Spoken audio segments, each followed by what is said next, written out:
الدوري محدش خد باله يا جماعه ان الدوري بقى تحس ان فيه همجيه، عشوائيه، سلوكيات سيئه. دور على التحكيم. والله العظيم تلاقي دكه الفريق المنافس نازله في الملعب، ودكه الفريق ده نازله في الملعب، وتلاقي 7 لعيبه بيجروا على الحكم عشان يحسب الكوره فار ومش فار. وبعدين ما الحكم يوقف اللعب، يقعد يشاور لهم على ودانه، وبعدين لغايه ما حكم الفار ياخد باله هو في ايه، هو اللعب واقف، هو في ايه، هم محتاجين ايه. طب استنى كده اما نبص بصه كده نشوف حاجه حصلت في الدقيقه. توهان. اسوأ عصر من عصور التحكيم بقى لنا فتره والله العظيم. يعني بقى لنا فتره يمكن بعد الكورونا كده، يعني قبل الكورونا كان ارحم شويه، بعد الكورونا تحكيم سيء. ولا تحس ان الحكم ده متعلم ولا متمرن ولا واخد خبره في قوانين كره القدم، ولا احنا جايبين حكم كده، عارف انت احنا نلعب النهارده خماسي فهات حد يحكم يمسك صفاره. يا جماعه الدوري المصري ده قيمه وسلعه لازم نزود من قيمتها.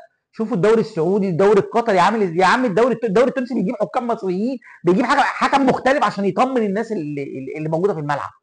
والحكام بتوعنا سبحان الله لما يطلعوا بره تحس ان هم ايه بقى، فاهمين.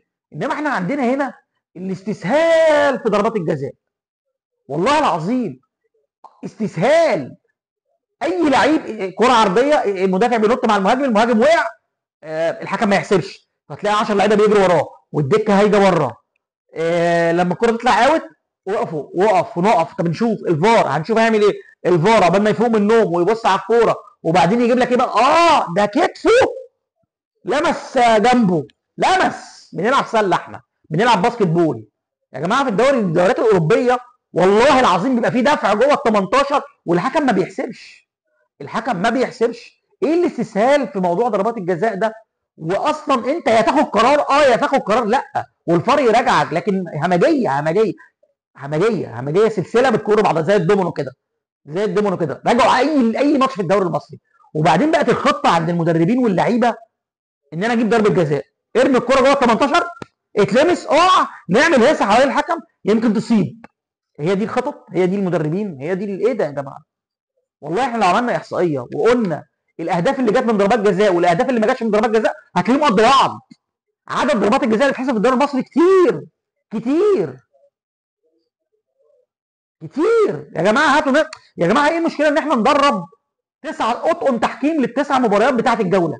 مش عندي، ما عنديش 9 اطقم جاهزين، مش جاهزين، مش كويسين، مش هيقدروا يديروا البتاع. اجيب حكام من بره يا عم، اجيب من الخليج، اجيب من شمال افريقيا، اجيب حكام. ده في حكام افارقه والله، والله يفوقوا التحكيم المصري ده خالص. لكن كل ماتش بنفس الهرجله دي. كل ماتش في الدوري المصري هرجله وهمجيه، ولاعيبه بتجري ورا الحكم والفار، ونقعد 7 دقائق والحكم يزود الوقت، ومش عارفين الوقت اتحسب قد ايه. ايه ده ايه ده ايه ده ايه ده. واي حد شوط الكره من بره ال 18 جت في ظهره ضربه جزاء، ونقعد نزيط. ايه الصعب يا جماعه؟ وايه الصعب ان احنا نقعد مع الحكم بعد الماتش ونقول له انت حسبتها ليه وما حسبتهاش ليه، ولجنه تقيم الحكم تقول له اقعد في بيتكم، اقعد في بيتكم. انت ما تقدرش تدير دوري ممتاز، انت ما تقدرش تدير دوري ممتاز، اقعد في بيتكم او روح دي الناشئين اتعلم شويه وارجع تاني. انما ابن رئيس اللجنه وابن الحكم السابق ودايره محسوبيه وكل ده، قيمه الدوري المصري بتقل في الحضيض. والله العظيم في الحضيض. انا بقول لك الدوري الليبي هيفوق الدوري المصري، دوري الجيبوتي هيفوق الدوري المصري، واللعيبه هتدور على عقود بره، وهيفضل اللعيبه الكسر والحكام الكسر، وهيفضل الدوري ينحط ينحط ينحط ينحط ينحط. مفيش حد في اتحاد الكوره ولا الرابطه يقدر يقعد ويشوف حل للقصه دي بدون اهلي ولا زمالك. انا اهلاوي والله ما هتكلم على الاهلي ولا الزمالك، انا بكلمك في العموم. في العموم استسهال في قرارات حساب ضربات الجزاء، ويا ريت استسهال كمان، ده ارتباك وبعدين استسهال. يعني ارتباك وبعدين ارتباك، نقعد 3 4 دقايق نجري ورا الحكم ونشد في التيشيرت بتاعه ويا كابتن عايزين ضربه جزاء، والمدربين من بره واللعيبه الاحتياطي تنزل الملعب، وفي لعيبه وشويه ننسحب وشويه ندخل الملعب تاني. قله قيمه والله، قله قيمه. وكل ده يغيظك ايه بقى؟ ان رئيس اتحاد الكره الحالي ماشي عضو المكتب التنفيذي للاتحاد الدولي. يعني والله السخريه، والله العظيم حاجه تضحك وتحزن وتعمل كل المشاعر متلخبطه. لما يكون رئيس اتحاد الكوره عضو بمكتب التنفيذي للاتحاد الدولي، ومنظر الحال بتاع الدوري بالبؤس ده، منظر التحكيم في الدوري بالبؤس ده. انا مش هنقعد نتكلم على السلبيات بتاعت الدوري، وفي حلقه تانية برضو عن السلبيات هنتكلم فيها تاني. سلام.